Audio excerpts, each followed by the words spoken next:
Assalamualaikum warahmatullahi wabarakatuh.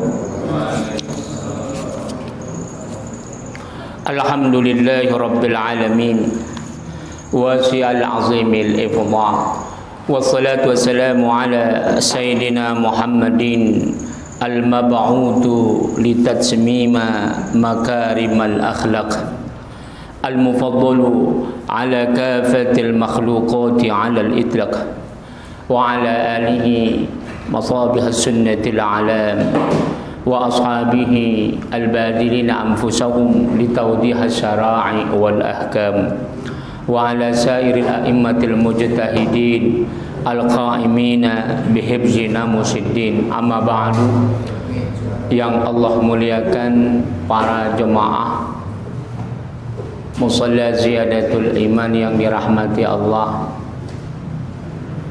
Sebelum kita mulai, mari sama-sama kita membacakan ulumul Quran suratul Fatihah. Lin Nabi Muhammadin sallallahu alaihi wasallam, ya Rasulullah, wa ala azwajihi wa alihi wa ahli baitihi wa azwajihi wa ahli baitihi ajma'in والأولياء والصالحين والأنبياء والمرسلين والملائكة المقربين ولآبائنا ولأمهاتنا ولجدنا ولجداتنا ولأساتذتنا ولمعلمنا ولمشايخنا ولجميع المسلمين والمسلمات والمؤمنين والمؤمنات الأحياء منهم والأموات، خصوصا لصاحب المؤلف كتاب المغني والشرح الكبير للشيخ Al-Imam Al-Alamah Ibnu Qudamah wa yalihi asy-syarhul kabir li Syekh Al-Imam Ibnu Qudamah Al-Maqdisi wa nafa'ana bihima wal muslimina bi ulumihima wa bi ulumin jami'il ulama, amin ya Allah. Ya Allah, ya Tuhan kami, berilah keberkahan kepada kami di dalam majelis ilmu ini, di dalam majelis fikih ini, kiranya bermanfaat kepada kami, keluarga, anak maupun keturunan kami. Ya Allah, ya Tuhan kami, jauhkanlah kami, anak dan keluarga kami dari segala malapetaka, bencana, fitnah dunia maupun fitnah akhirat. Jauhkanlah kami dari segala cobaan yang tidak sanggup kami memikulnya. Anugerahkanlah kepada kami anak dan keturunan kami menjadi imaman lil muttaqin, menjadi pemimpin bagi orang-orang yang bertakwa. Berikan pula keberkahan ya Allah, ya Tuhan, kepada seluruh orang-orang yang telah pernah berbuat baik kepada kami. Anugerahkan pula kepada kami anak dan keluarga kami umur yang panjang lagi berkah. Karuniailah kesehatan, kemajuan dan kesuksesan segala amal usaha yang kami lakukan. Bi barakati al-Fatihah. A'udzu billahi minasyaitonir rajim. Bismillahirrahmanirrahim. Alhamdulillahi rabbil alamin. Arrahmanir rahim. Maliki yaumiddin. إياك نعبد وإياك نستعين اهدنا الصراط المستقيم صراط الذين أنعمت عليهم غير المغضوب عليهم ولا الضالين آمين. Alhamdulillah. Yang lalu kita terakhir tentang masalah doa wa dzikru aqibas salam, doa zikir setelah salam. Kemudian suara yang kencang ya. Dan akan datang insyaallah insirafur rijal qabla nisa. Duluan laki-laki keluar dari musalla atau masjid daripada perempuan kalau ada perempuannya. Tapi zaman sekarang kita harus lihat sikon. Kalau masjidnya besar, ada satirnya, maka tidak mesti. Tapi kalau macam musola kita kecil gini, apabila ada wanita ikut sholat, maka laki-laki disunnahkan duluan. Jangan duluan perempuan boleh, laki-laki juga dianjurkan duluan daripada wanita, gitu ya. Jadi judulnya insirafur rijal qabla nisa. Jadi duluan laki-laki keluar daripada perempuan. Jangan sampai laki-laki menunggu perempuan di tempat ibadah. Nah, ini kelebihan umat Islam. Akhlak di dalam tempat ibadah itu ada. Ya. Coba lihat di agama-agama selain daripada Islam. Ikhtilat, bercampur antara laki-laki dengan perempuan, gak usahkan mereka menutup aurat. Tidak ikhtilat saja itu tidak ada, rata-rata ikhtilat. Tambah lagi auratnya terbuka, ya kan? Dan mereka jujur, ahli agamanya suka nengok benda-benda perempuan yang ikut ibadah itu. Ya. Subhanallah. Ini pengakuan mereka sendiri. Mereka senang itu kalau ada jemaahnya yang seksi, yang apa, dan posisi mereka di atas. La ilaha illallah. Kalau ada ustadz kayak gitu, fasik. Kalau sudah ada ustadz datang ke masjid, datang ke musalla, punya niat nengok perempuan cantik, la ilaha illallah, na'udzubillah, tsumma na'udzubillah, fasik. Tak layak dia jadi imam, tak layak dia digelar ustadz, tak layak dia digelar apalagi ulama. Begitulah bersihnya dalam Islam ini. Bayangkan sampai keluar setelah salat saja dianjurkan kalau ada wanita laki-laki di luar, supaya jangan ada fitnah. Apalagi sampai ngobrol. Iya. Nah, ini kadang-kadang ada yang tidak punya akhlak. Saya perhatikan masjid-masjid terutama yang dekat pabrik-pabrik di sekitar kita ini ada itu. Itu pernah saya tegur keras itu. Seenaknya dia di masjid bercengkrama dengan perempuan yang bukan mahramnya, tidur-tiduran. Itu saya melihat kayak disambar petir, saya terus terang. Saya dari kecil belum pernah melihat begitu. Jadi kayak disambar petir rasanya. Jadi kita diajarkan di dalam tasawuf harus sabar, tapi perkara maksiat tak boleh kita sabar. Contoh anak kita nggak salat, jangan kita dalam tasawuf sabar, nggak boleh marah. Akhirnya anak nggak salat nggak dimarahi, ini salah. Tak boleh. Apalagi ada teman kita sengaja dia mencerita-cerita yang tidak di samping kita, cerita seks lah, cerita ini. Kita harus tunjukkan sikap kita yang tidak enak. Kita diam, tunjukkan wajah kita tidak suka. Tapi kalau sudah kita tidak suka, diteruskannya juga, tinggalkan. Tapi kalau sengaja juga berkali-kali, kita boleh marah. Jadi dalam Islam itu muru'ah itu harus ada. Apalagi di masjid, di musalla umpamanya, cerita-cerita yang perkara-perkara masalah syahwat haram. Itu dia. Jadi sebelum kita teruskan itu, kita sedikit mengulang tentang masalah setelah habis salat. Jadi di dalam kitab Mu'tamad Imam Ahmad bin Hanbal, Mazhab Ahmad bin Hanbal, ini kitab yang kita pegang ini, 15 jilid. Assalamualaikum. Jadi kalau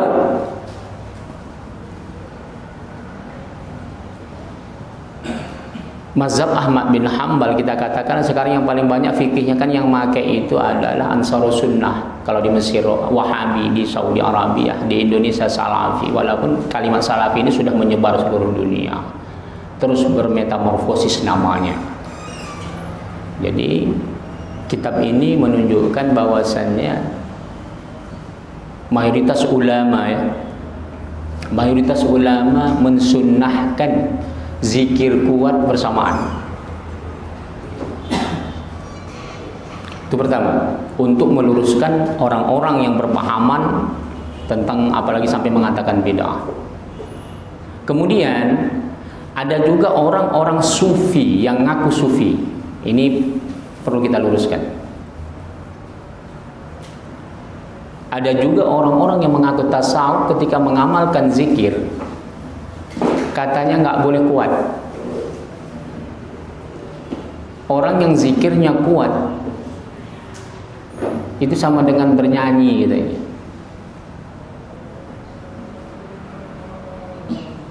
Orang yang berzikir pakai lisan dihinanya, direndahkannya. Ini penting ini. Jadi bukan hanya pemahaman Wahabi tentang masalah zikir kuat, ada aliran-aliran yang ngaku sufi. Tapi kalau menurut saya itu bukan sufi mereka. Karena pertama nggak ada mursyidnya, yang kedua tidak ada panduan kitab yang mu'tamad yang mereka pakai. Yang ketiga, lemah fikihnya. Yang keempat, tidak ada mulazamah belajar fikih. Jadi apapun alirannya ya dalam Islam, kelompok apapun dia, ormas apapun dia, apabila tidak mulazamah, arti mulazamah terus continue dia mengkaji kitab, terutama fikih, itu tidak bisa dijadikan rujukan. Mau dia ormas paling besar di Indonesia ini, duitnya banyak, selagi dia tidak mengajarkan kitab turos, khususnya masalah fikih, dan fikih pun nanti luas, tidak boleh satu mazhab saja. Meskipun nanti kita mengajarkan anak kita harus satu mazhab, artinya untuk general secara umum, untuk mustawa ormas Islam itu dia harus 4 mazhab, tapi dia harus punya kawaid dan manhaj satu mazhab. Jadi kalau dia tidak ada mulazamah, itu mau dia universitasnya ribuan, ya, saya nggak usah sebutlah nama ormasnya, nggak enak, ratusan universitasnya, ribuan sekolahnya, tapi nggak ada mengajarkan kitab baik seperti ini. Kitab-kitab primer Islam nggak ada.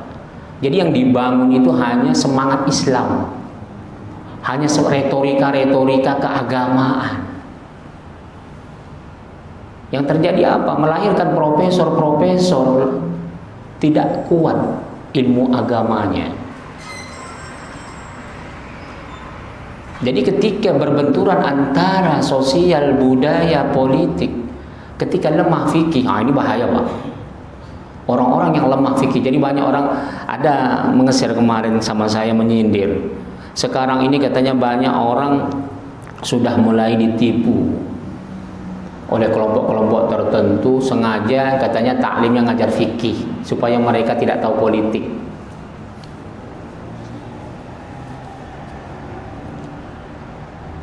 Sengaja katanya masyarakat sekarang dicekokin ilmu-ilmu fikih supaya mereka tidak peduli dengan politik, menyepelekan fikih. Kenapa? Justru ulama fikih itulah muaranya dari segala problem yang ada. Kalau orang-orang yang tidak yang dia lemah fikihnya, maka dia akan memahami agama ini tekstual. Yastambituna bizawahirin nusus. Mereka mengambil istinbat hukum, kesimpulan hukum secara zahir, tekstual, nas-nas. Yang terjadi apa? Dia mendakwahkan saya hafal Quran. Ketika dia mengklaim siapa saja yang salah, rusak, seolah-olah itu pembenaran untuk dirinya. Padahal Rasulullah Sallallahu Alaihi Wasallam, kita sudah sampai bab itu di dalam kitab Muwatta. Kata Rasulullah Sallallahu Alaihi Wasallam, hati-hati di akhir zaman. Nanti banyak orang yang hafal Quran, mereka pandai membaca Al-Quran, tapi mereka nggak paham kandungan Al-Quran, lemah fikih. Berapa banyak nanti orang bertanya hukum tentang Al-Quran dan hadis, dia tidak bisa jawab. Padahal dia hafal hadis, padahal dia ahli tafsir, padahal dia hafal Quran. Ini ciri-ciri kiamat. Sehingga udah merasa hafal Quran, menghantam sana, menghantam sini. Nah, itulah dia. Jadi pentingnya fikih ini, kenapa? Cuman kita tetap fikih ini jangan meninggalkan dasarnya. Bukan langsung al-fiqh siyasah, fikih politik, bukan langsung ke sana. Jangan sampai fikih siasahnya hebat, fikih ibadahnya muslemah, kata orang Melayu, amburadul. Tidak ya. Kita teruskan. Jadi minas sahah. Qala Ibnu Abbas, in rafa as-saut bidzikri hina yansarifu an-nas min al-maktubati kana ala ahdi Rasulillah sallallahu alaihi wasallam. Faqala Ibnu Abbas, kuntu a'lamu idan sarafu bidzalika idza sami'tuhu, rawahu al-Bukhari wa Muslim. Ya, ini hadis diriwayatkan oleh Imam Bukhari dan Muslim. Bahwasanya Ibnu Abbas pernah berkata, mengangkat suara ketika berzikir, mengangkat suara berzikir ketika jemaah orang-orang selesai melaksanakan sholat wajib, itu sudah ada sejak zaman Rasulullah Sallallahu Alaihi Wasallam.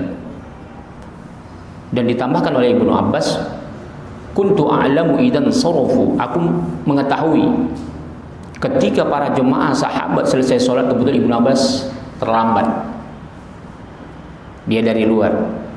Bidzalika idza sami'tuhu, aku mendengar mereka berzikir bersama-sama, ya, berjemaah dengan suara. Nah, ini bukan hanya saya ingin meluruskan pemahaman-pemahaman kelompok tertentu yang mengeluarkan kata-kata kasar terhadap zikir ini. Bahkan ada yang mengatakan zikir setelah sholat adalah nyanyian-nyanyian. Tapi yang saya sayangkan adalah ada orang ngaku mengajarkan sufi, sebagaimana saya angkat tadi. Zikir itu nggak perlu keras, dan dia meremehkan orang yang berzikir dengan suara keras. Ini penting kita ulang. Meremehkan, seolah-olah tidak ada syariatnya, seolah-olah zikir itu semuanya harus batin. Ini sangat keliru. Malah dikhawatirkan kalau dia mengingkari zikir secara lisan, zikir secara saut, suara, saya khawatir dia berzikir itu berkaitan dengan jin.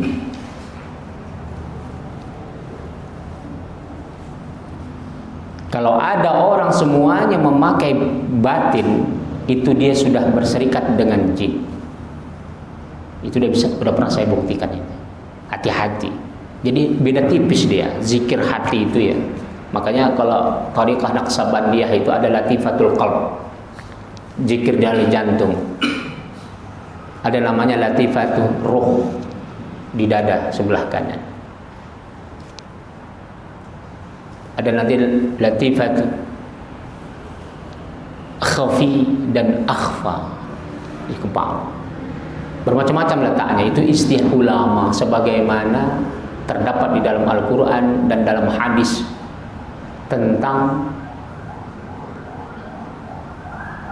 pergerakan setan di dalam badan manusia. Makanya jantung itu kenapa muara daripada zikir qalbu itu dari jantung.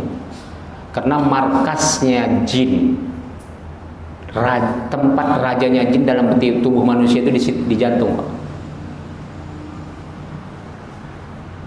Tapi latifatul ruh lebih tinggi tempatnya. Ketika zikir melalui dada kanan itu lebih tinggi makamnya. Tapi ini tidak saya ajarkan dulu.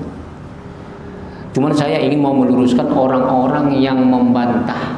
Karena saya heran, terang-terangan di publik mengaku sufi, mentertawakan, meremehkan zikir dengan suara. Berani dia bantahin. Maaf cakap, saya takut dia baca kitabnya nggak pernah. Maaf ya. Padahal titelnya doktor. Saya takut dia belum pernah baca kitab ini. Bahkan baca kitabnya pun belum bisa dia. Ini yang saya sayangkan. Ini sangat kita sayangkan. Makanya penting turos ini supaya kita jangan sampai taklid memahami agama ini. Ini umurnya sudah di atas 700 tahun. Kitabnya, karya ini saja. Belum lagi hadis-hadis sanad-sanad ini di atas 1000 tahun. Jadi ini yang kita sayangkan. Seenaknya dia mengatakan orang yang berzikir dengan bersuara katanya seperti bernyanyi.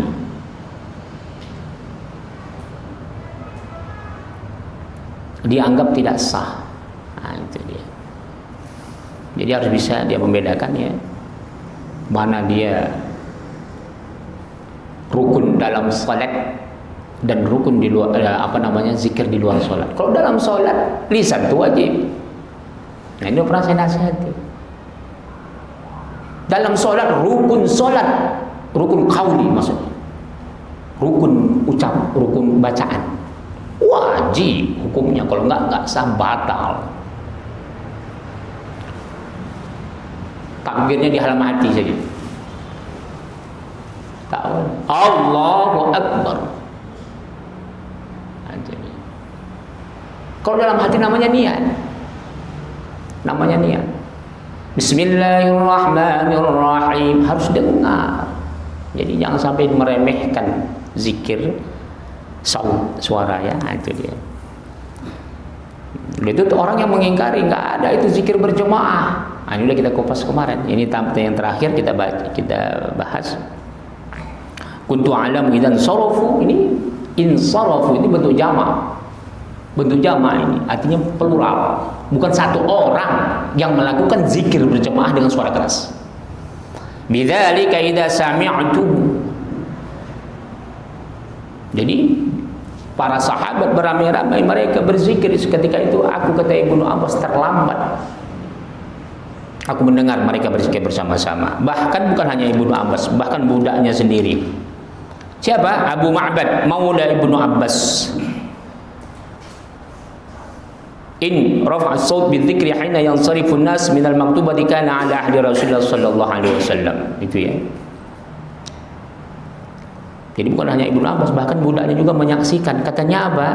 Suara kuat zikir dengan suara kuat ketika sahabis salat wajib sudah ada sejak zaman Rasulullah sallallahu alaihi wasallam. Ya, jadi perlu dicatat nama kitabnya, halamannya. Kalau bukan kiai yang membantah, tak usah kita berhujah. Ya, ini khusus untuk kiai-kiai saja yang ada mengingkari tentang ini. Karena kalau nggak kiai dia percuma kita bantah, ya, tak bisa dia baca kitab. Nah, itu dia. Jadi zikir itu kalau dalam sholat fardu wajib bil lisan alal aqal, paling sedikit menurut Imam Malik itu. Kalau menurut Imam Syafi'i alal aqal dengar telinganya. Kalau menurut Imam Hanafi kawannya samping dengar. Semua mazhab sepakat tidak boleh rukun qauli, rukun salat, bacaan, ucapan di dalam hati. Meskipun bukan rukun, tetap tidak sah. Tapi tidak membatalkan salat. Contoh, subhana rabbiyal azimi wa bihamdi, kan sunnah saja. Tapi nggak dianggap dia membaca kalau tidak bergerak lidahnya. Alal aqalnya. Karena kalau kita pakai mazhab Imam Syafi'i nanti harus dengar telinga sendiri, wah itu berat itu. Iya kan? Berat. Nah, itu dia. Oke, kita lanjutkan. Faslun. Bab yang baru. Idza kana halaman 130 ya. Idza kana ma'al imam rijalun wa nisa fal mustahabbu ay yuthbata huwa war rijal biqadrin ma yara annahunna qad insaraf. Nah, apabila imam laki-laki dengan perempuan bersama perempuan, maksudnya apabila imam salat ada di belakangnya perempuan, disunahkan laki-laki itu mempercepat zikirnya. Tapi ini dulu ya mutlak, karena dulu kan kecil-kecil tempat sholat. Udah gitu pun keganjilannya sangat nampak kalau kita sampai ada dua jenis manusia, laki-laki dan perempuan dalam satu tempat. Kalau sekarang kan enggak, masjid besar-besar ya. Kita katakanlah Masjid At-Tina, Istiqlal. Apalagi sekarang satir kita udah ada. Nah, maka kita lihat, kalau kita memang risih, kita ada merasakan keganjilan dalam pandangan kita, maka ini berlaku. Ya, hadis-hadis Rasulullah tentang ini berlaku. Jadi sebaiknya laki-laki jangan memperpanjang zikirnya. Tadi itu ya, kalau memang kira-kira membawa fitnah. Jadi keluar aja, cepat. Sunnahnya laki-laki duluan. Ya. Jangan pula ditunggu perempuan dulu. Sunnahnya. Terkecuali kalau dia udah keluar duluan, nggak apa-apa, kita tunggu. Wa yuqimna hunna aqibat taslimahu qalat Ummu Salamah. Jadi ketika para wanita itu berdiri setelah habis salat, maka boleh kita belakangkan, duluankan mereka. Tapi kalau enggak, maka kita harus cepat duluan. Apa kata Ummu Salamah? Inna nisaa fi ahdi Rasulillah sallallahu alaihi wasallam kunna idza sallama minal maktubat qumna. Jadi sesungguhnya para wanita-wanita pada masa Rasulullah sallallahu alaihi wasallam menjadikan diri mereka apabila setelah selesai mengucap salam salat wajib, mereka langsung berdiri. Nah, jadi wanita juga sunnah jangan lama-lama. Nah, boleh dia berzikir, tapi jangan lama-lama. Jangan sampai dia lama-lama di masjid atau musholla. Pengecualian ya. Ini saya ulang-ulang supaya jangan salah paham. Karena kan zaman sekarang ini kita masjid canggih-canggih, besar-besar. Kita katakanlah masjid Kubah Mas, kan jauh antara wanita dengan laki-laki. Masjid-masjid besar semua ada satir suturahnya yang besar. Yang dimaksud di sini adalah apabila mengandung fitnah. Disinilah Islam itu sangat menjaga. Bayangkan zaman jahiliyah dulu begitu bebasnya gonta-ganti perempuan berzinah di mana-mana. Ketika datang ajaran Islam itu semuanya hilang. Subhanallah. Jadi disinilah diantara. Jadi kalau kita sudah belajar fikih itu semuanya masuk, tauhidnya, akhlaknya, segalanya masuk. Sehingga kalau orang berani mendebat Islam ini nggak bisa. Ini yang saya katakan kemarin. Kalau kita debat teologi tentang ketuhanan, ahli-ahli filsafat mereka itu hebat berkelit, hebat mempertahankan argumentasinya. Tapi kalau sudah berbicara tentang akhlak seperti ini, mereka kalah semua. Iya. Coba, pernah nggak ada di dunia masjid itu kuburan anak bayi sebab perzinahan antara tokoh agama dengan ini? Belum pernah didapat. Tapi kalau mereka luar biasa. Berapa banyak bangkai-bangkai tulang belulang bayi hasil daripada aborsi. Sebab daripada tokoh agamanya dengan rahib-rahibnya. La ilaha illallah. Nauzubillah tsumma nauzubillah. Zaman modern itu. Bagaimana dahulu? Zaman modern yang sudah ketat, yang mereka punya undang-undang kuat saja seperti itu. Subhanallah. Nggak susah, bisa di Google. Jadi dulu ada orang berasal dari Inggris, menyamar Pak. Dia ikut kelompok Raja Abdul Aziz, pendiri kerajaan Saudi ketika pertama kali revolusi, ketika membangun kerajaan Saudi. Dia ingin mencoba mengkelabui umat Islam. Dia ingin berperan seolah-olah dia adalah tokoh agama dan dia masuk Islam. Dia ingin berperan dalam revolusi itu seolah-olah dia ingin tampil memberikan sebuah support, dukungan dan sebagainya. Udah, apa yang terjadi Pak? Allah ternyata nggak tidur, ya kan? Disitulah Allah nggak tidur. Ya Hayyu ya Qayyum.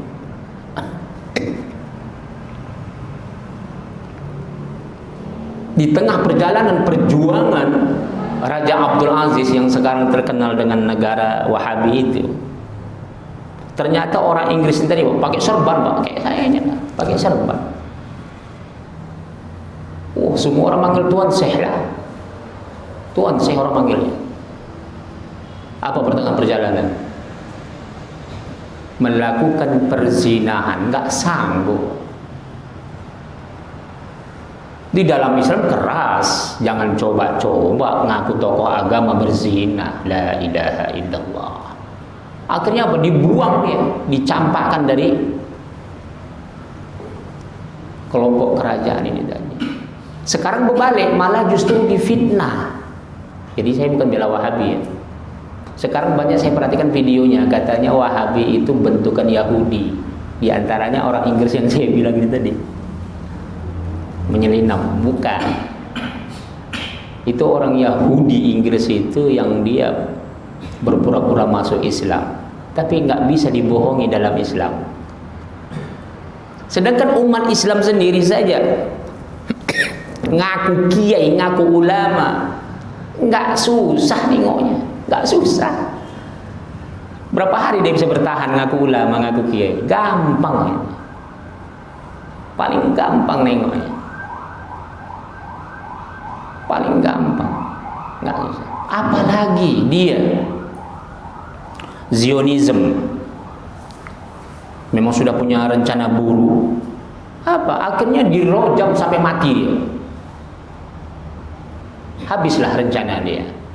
Makanya nggak bisa dinodai perjuangan-perjuangan umat Islam dengan orang-orang fasik, dengan orang-orang munafik. Gak bisa. Itu ya. Jadi kata Ummu Salamah, ini pentingnya kita menjaga muruah. Memang dari wanita inilah segalanya bisa hancur kita. Gara-gara wanita. Tapi nggak ada wanita juga kita akan hancur. Tapi maaf ya, gara-gara bahasa saya, gara-gara wanita hancur itu maksudnya itu bahasa Melayu. Jangan sampai konotasinya wanita itu jelek, bukan. Jangan sampai seolah-olah wanita itulah penyebab keburukan, bukan. Artinya kita yang tidak mampu menahan itu. Kita nggak mampu menahan syahwat kita. Di sini Allah dan Rasulnya mau membimbing kita agar syahwat kita itu jangan sampai jatuh di dalam lembah nista. Makanya diperbolehkan poligami, fankihu ma thaba lakum minan nisa masna wa thulatha wa ruba'. Nikahi kamulah 2, 3 atau 4. Bahkan nikah itu sangat dianjurkan di dalam Islam. Jadi jangan sampai ada kelompok ajaran-ajaran mengatakan tak perlu nikah. Percuma, menentang fitrahnya sendiri ya.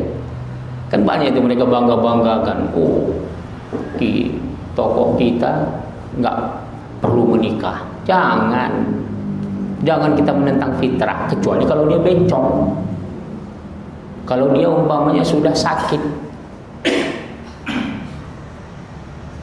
Kita mengakui dia nggak perlu dengan perempuan, tapi selagi manusia normal tidak akan mungkin itu.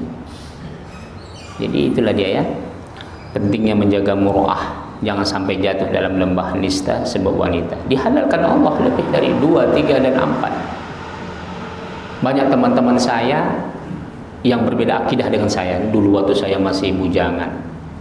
Mereka mengatakan kami cukup 1. Tapi setelah itu saya katakan kamu jujur saja. Cukup 1 saya bilang. Iya, secara resmi. Sehari-hari engkau kemana? Saya tahu. Ada pengusaha Chinese teman saya. Saya dulu dari kecil bergaul sama berbeda agama. Banyak dari kecil saya. Teman saya dari muda itu pengusaha-pengusaha Cina ada.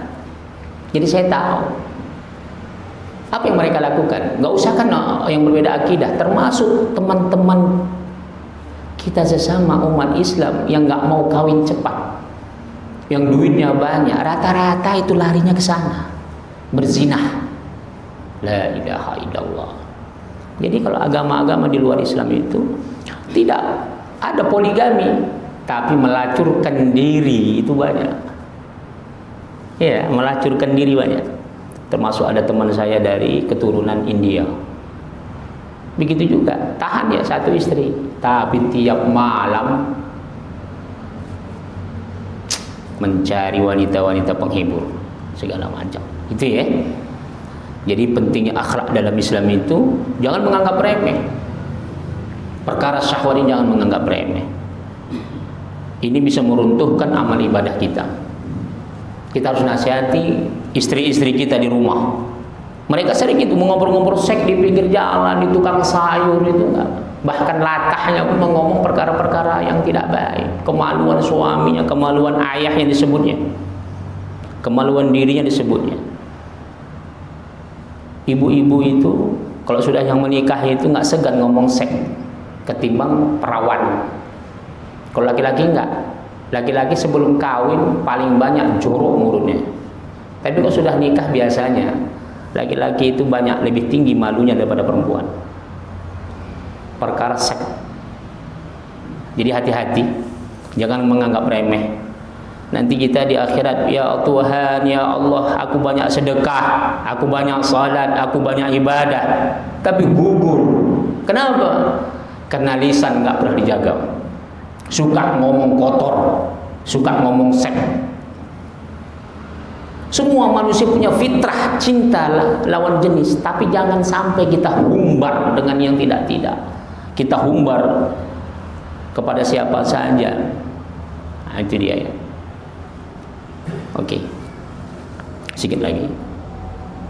Wa thabata Rasulullah sallallahu alaihi wasallam wa man shalla min ar-rijal ma syaa Allah. Fa idza qama Rasulullah qama ar-rijal.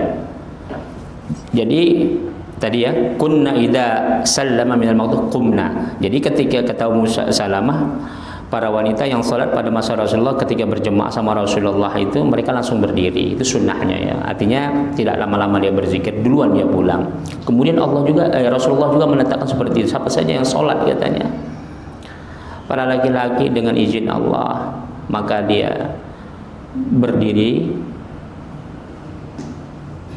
segera meninggalkan apabila ada jemaahnya perempuan. Fa narallahu a'lam likai yab'idu man yansarifu minan nisa. Tujuannya apa? Agar supaya kita jauh menghindar ketika habis salat tadi daripada perempuan. Tujuannya fitnah ya. Tujuannya fitnah. Menghindari fitnah. Itu dia. Riwayat Bukhari. Itu ya. ولأن الإخلال بذلك من أحدهما يفضي إلى اختلاط الرجال بالنساء فإن لم يكن معه نساء فلا يستحب له إطالة الجلوس لما روى عائشة رضي الله عنها قالت كان رسول الله صلى الله عليه وسلم إذا سلم لم يقل إلا مقدار ما يقول اللهم أنت السلام ومنك السلام تبارك يا ذا الجلال والإكرام رواه Ibnu Majah. Jadi kalau tidak ada perempuan boleh lama, tapi kalau ada disunahkan kita memperpanjangnya duduk lama-lama. Jadi kata Sayyidatul Aisyah adalah Rasulullah Sallallahu Alaihi Wasallam apabila setelah mengucapkan salam dia duduk sebentar saja, tidak memperpanjang zikirnya, cukup sekedar Allahumma antas salam wa minkas salam, sebagaimana yang tadi ya, yang zikir-zikir sebelumnya, cari yang pendek saja, tabarakta ya dzal jalali wal ikram, dan zikir yang sebelumnya. Artinya subhanallah 33 kali, alhamdulillah 33 kali, Allah Akbar 33 kali diutamakan. Ya, kalau kita buru-buru diutamakan yang itu dulu, baru yang lainnya. Itu ya. Wallahu taala alam bisawab. Silakan ada yang lain pertanyaan? Fadhal. Kalau enggak kita teruskan. Silakan. Fadhal. Silakan. Ini Ustaz. Kita mungkin biasa apa tuh? Kita bisa ikut taklim, makanya pertanyaan gitu. Bagaimana dengan guru-guru kita Ustaz? Misalkan dengan terbiasa atau sholat sunnah gitu, dia tidak melakukan sholat sunnah gitu Ustaz. Misalkan Isya gitu lah. Kan mobil Isya itu sunnah, tapi dia langsung ngomong gitu. Dan kita terbiasa melakukan sholat sunnah itu gitu. Iya. Nah, dengan sholat sunnah itu kan tidak bisa diganti di kodok gitu ya. Iya. Itu gimana sikap-sikap kita Ustaz? Iya. Gitu. Iya, jadi memang banyak guru-guru kita kalau mengajarkan setelah maghrib apabila sampai isya itu dia langsung qomat saja, tidak lagi dia sholat qobliyah karena nganggap itu tidak muakkad. Nah, sebaiknya nggak usah. Jadi kalau masjid besar atau musola yang pakai mic ini apabila terlambatnya jauh, qomat saja. Azannya boleh azan, tapi jangan pakai mic. Kalau sudah terlambatnya jauh. Tapi kalau enggak hanya sekitar 5 menit boleh azan pakai suara keras, pakai mic. Jadi sebaiknya karena waktu isya itu panjang. Waktu isya itu panjang. Dari awal waktu isya sampai terbit fajar shadiq. Sayang kalau itu ditinggalkan, walaupun dia bukan ghairu muakkad. Nah, itu dia. Boleh jadi mungkin kiainya ya ngajar setelah maghrib itu kan lama, dia menahan hadas, nggak tahan juga lama-lama kali kan. Ya udahlah, buru-buru saja gitu. Jadi afdolnya adalah ya kita sholat sunat itu jangan ditinggalkan meskipun ghairu muakkad. Sholat rawatib maksudnya ya. Lantas bagaimana menyikapinya kalau ada seperti itu? Ya udah, nggak apa-apa, ikutin saja, nggak masalah karena dia bukan sunat muakkad ya, qabla isya. Itu dia. Oke, ada yang lain silakan. Fadhil. Assalamualaikum warahmatullahi wabarakatuh. Kalau kita sholat kalau dulu terutama pada saat kita apa namanya? Kunut nazilah. Pada saat kita kunut, di antara kita itu ada yang tidak mengangkat tangan, tidak mengangkat tangannya. Itu bagaimana hukumnya? Itu aja ya. Itu termasuk akidah, termasuk apa? Bagian dari sholat. Iya. Dan gimana hukumnya? Terus ada lagi pada saat at-tahiyat dia tidak menggunakan Allahumma sholli ala sayyidina Muhammad, tapi dia Allahumma sholli ala Muhammad. Itu bagaimana hukumnya? Itu aja ya. Ya. Oke. Yuk. Jadi sebelum saya jawab, ini saya tambahkan, saya ulang kembali ya. Saya ulang kembali. Kalau kita lagi ta'lim masuk masjid, jangan lagi ngucap salamnya. Makruh hukumnya dan nggak boleh jawab. Menjawabnya makruh. Tapi salam yang makruh dijawab pertama diantaranya ketika ta'lim seperti ini. Kemudian ketika di dalam WC jangan pula ya kan assalamualaikum ya kan, kita tahu ke orang yang lagi berak, lagi buang hajat. Orang yang azan, nggak ada orang azan assalamualaikum. Ya. Atau ada cewek cantik, assalamualaikum. Kalau dijawab cinta, nggak dijawab dosa katanya. Dia yang berdosa.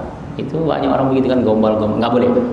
Jadi kalau menjawab kita mengucap salam kepada cewek yang cantik makruh, ya makruh hukumnya.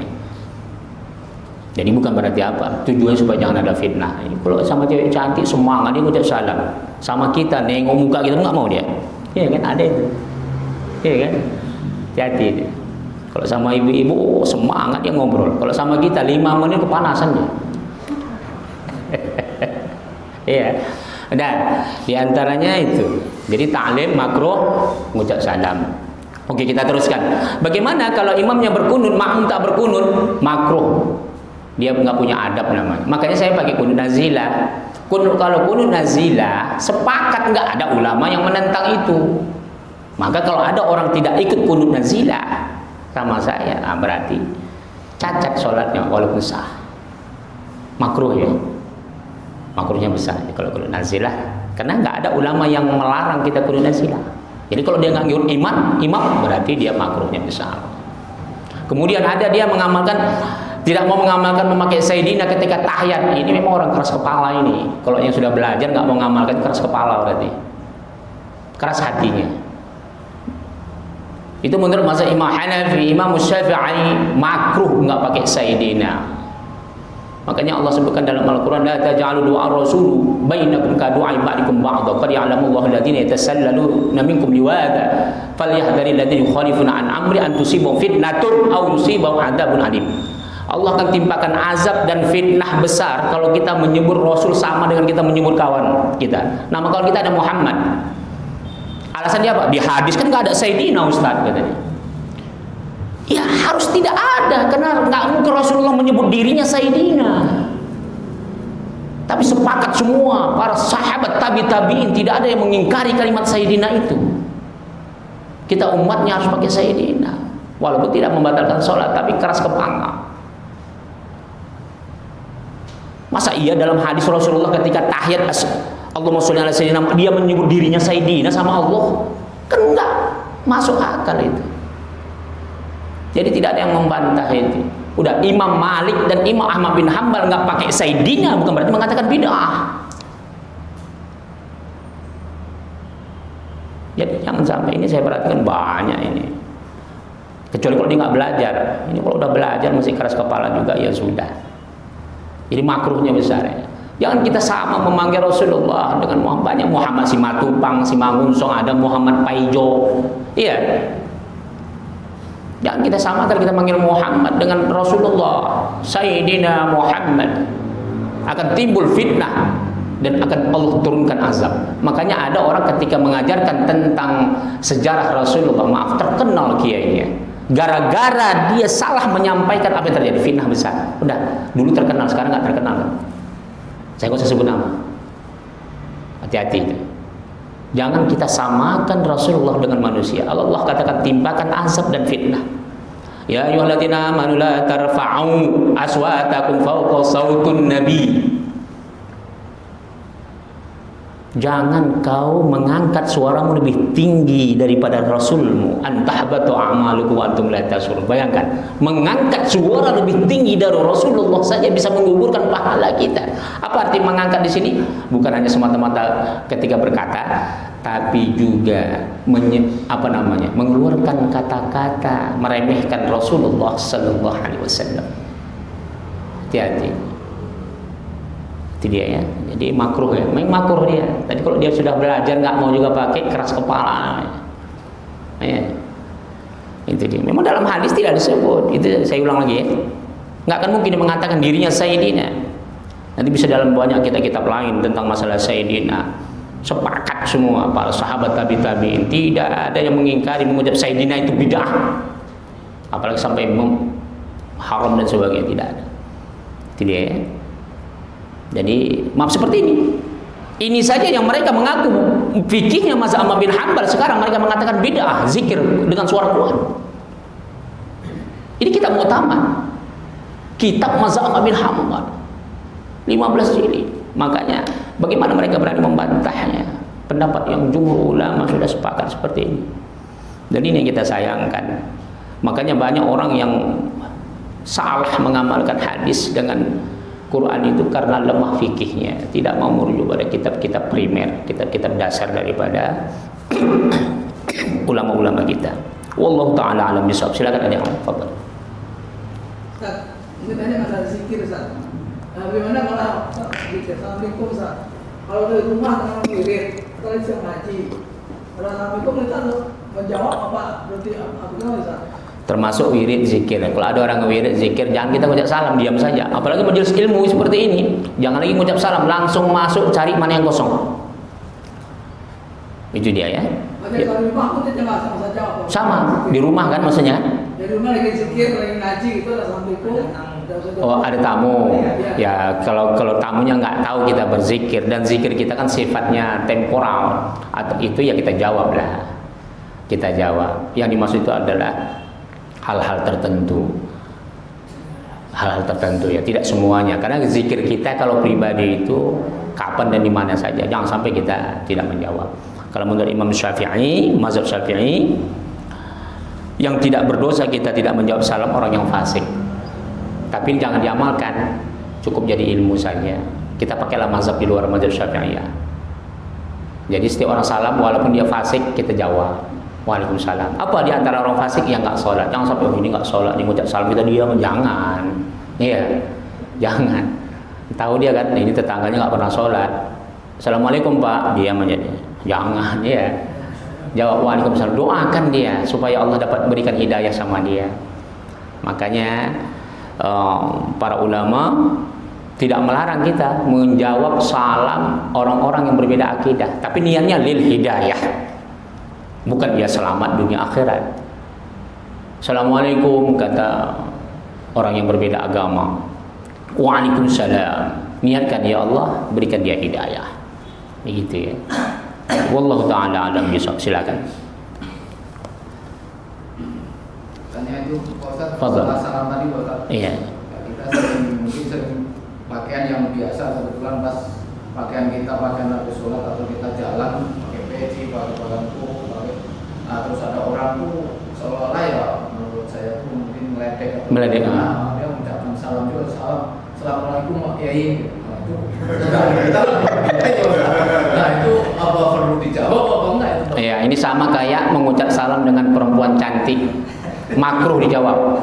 Orang yang meledek mengucap salam tidak wajib dijawab. Itu dia ya. Jadi nggak usah dijawab. Nggak apa-apa. Karena dia istihza.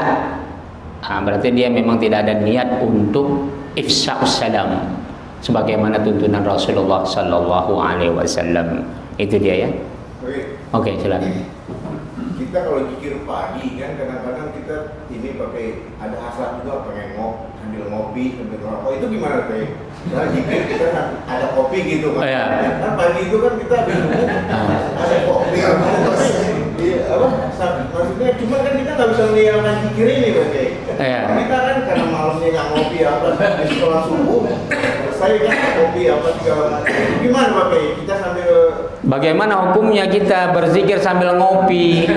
Kalau zikirnya yang sifatnya bukan riyadhah boleh. Riyadhah maksudnya apa?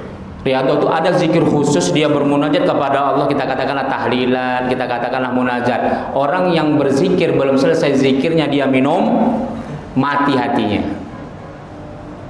Mati hatinya. Makanya saya tengok yang saya heran di Jakarta ini yang tahlilan itu tengah tahlilan minum dia.